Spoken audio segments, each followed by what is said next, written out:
We have dabbled around big upsets and marquee non-conference matchups. Now it's time to raise the stakes. We're easing into conference play, but just like getting into a cold pool, sometimes you have to jump right in. So here we go, our Sports Night NCAA Football Power Rankings. At number 10, Utah.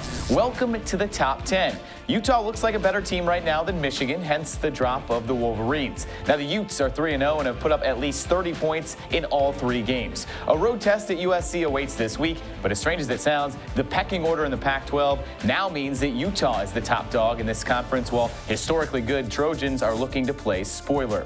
Number 9, Auburn.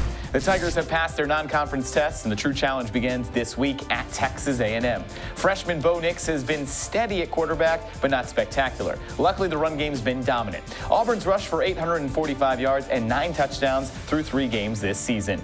Number 8, Texas. The Longhorns hit perfection on Saturday, taking their first 4 drives down the field for 4 touchdowns. Sam Ehlinger didn't miss a pass on the opening march, and he was out of the game and resting before the third quarter had even come to an end.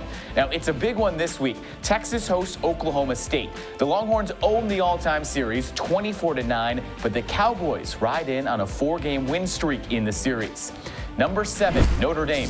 Are they for real? That's the big question. The Fighting Irish play their most important game of the season this weekend at Georgia. With their status as an independent, Notre Dame essentially has to go undefeated in order to have a shot at the playoff. Now, it's been a small sample size to this point, just 2 games for Notre Dame, which included a walk through New Mexico by a 66-14 score last Saturday. The most encouraging sign, though, might be the defense, which also held Louisville to just 17 points in the opener on Labor Day. Number 6, Oklahoma. I'm sure years ago, when this Oklahoma-UCLA game was scheduled, people thought it would be a more nationally relevant matchup. It was not. Oklahoma's 48-14 win featured quarterback Jalen Hurts rushing for 99 yards on the opening drive. He finished with 150 yards and a touchdown on the ground to go along with 289 yards passing and 3 touchdowns. At this point, the joke that Oklahoma's going to keep churning out Heisman-winning quarterbacks might actually be reality. Hurts has thrown for 880 yards, 9 touchdowns, rushed for 4 more, and thrown 0 interceptions. Number 5, Ohio State. The Buckeyes started Big Ten play with a resounding 51-10 win at Indiana. J.K. Dobbins rushed for 194 yards, while Justin Fields threw for 199 and 3 touchdowns. Now, much like his fellow transfer Jalen Hurts, numbers are similar for Justin Fields. He's thrown for 9 touchdowns and 0 interceptions, while completing over 70% of his passes. The Ohio State defense, they've also pummeled the competition, limiting the 3 opponents to just 31 total points and only 250 yards of total offense per game.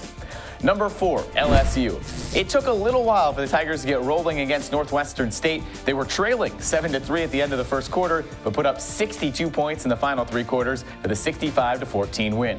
Over 600 total yards of offense for the now unstoppable LSU offense, headlined by Joe Burrow's 21 for 24, 373 yards, and 2 touchdowns. Now, Burrow was done by the end of the third quarter, and his backup even went 8 for 9 with 115 yards passing.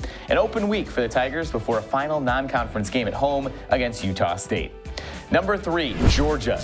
The Bulldogs get their first test of the season when Notre Dame arrives in Athens. Arkansas State was certainly not a challenge, as the 55-0 score would indicate. It's hard to take away much from a game like that. 7 running backs recorded carries for 268 total yards on the ground, while 3 quarterbacks played for Georgia. The completion percentage was good for Jake Fromm, 17 for 22, 279 yards, 3 touchdowns, and no interceptions. At number 2, Alabama. The Tide are perfect in the record column, but mounting injuries, well, they're a concern right now. Preseason all-conference defensive end LeBrian Ray was hurt during Saturday's win against South Carolina, and he's expected to be out for an extended period of time. That adds to the defensive woes of already losing starters during fall camp.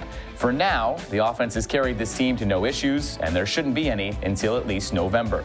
And number 1, Clemson. The only team in the ACC that was expected to give the Tigers trouble, Syracuse did not do that. Clemson squeezed the Orange to a 41-6 win, avenging a loss there 2 years ago, which had been their only conference blemish. Now, Trevor Lawrence did throw 2 interceptions, but wide receiver T. Higgins caught 7 passes for 150 yards. It adds to the trifecta of talent at the skill positions for the Tigers. Clemson, number 1 in our rankings this week.